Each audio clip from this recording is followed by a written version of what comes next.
Okay, so I basically ripped this PDF from JapaneseLesson.com, so all credit goes to them. I'm just using this PDF that they have. So hiragana and katakana are basically the basics of learning Japanese. You can learn them in any order. I basically recommend starting with the basics first because it gets a lot easier to keep track of. So basically, we'll get started. So this is what you're looking at right now is the first 46 letters. Now that's not too overwhelming.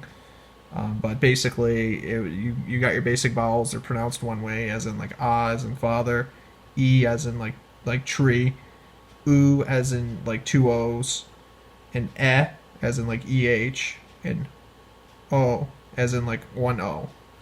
So like for example, like as in father, e as in tree, u as in Jupiter, as in pen, o as in hope.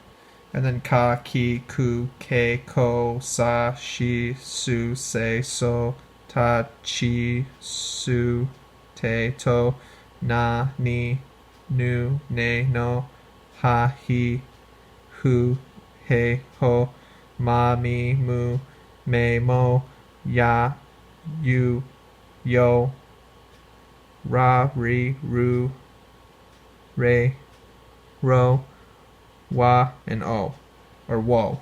So it's this one can be pronounced. It's mostly o, as in like ho, and then this is like like the n.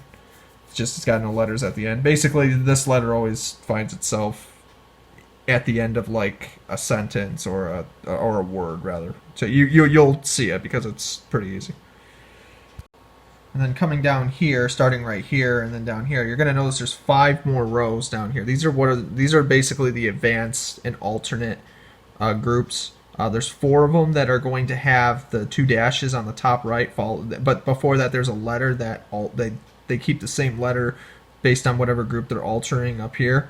And what's really interesting, and one of them has a circle in the corner. That's the pa group, or the P group, and then up here would be the alternate for it. But basically it goes ga, gi, gu, ge, go, and then za, ji, zu, ze, zo, da, ji, zu, de, do, or do, ba, bi, bu, be, bo, and then finally pa, pi, pu, pe, po.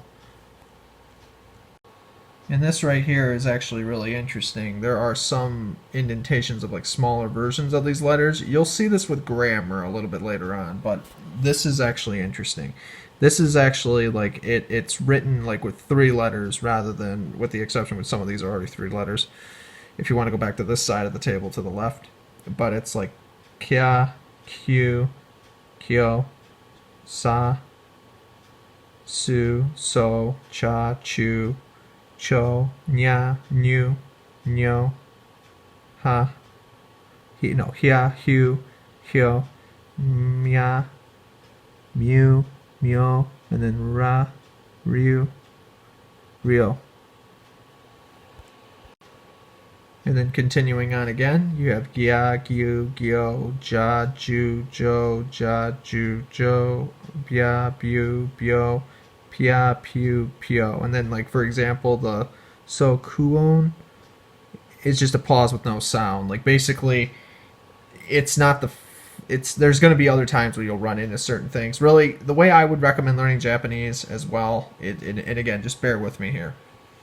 You just have to memorize the most you can memorize with it, and then the closer you get to the end of like your lessons and all that, practice it, memorize what makes everything unique in its own aspect, and you should be able to make sense of everything that you come across.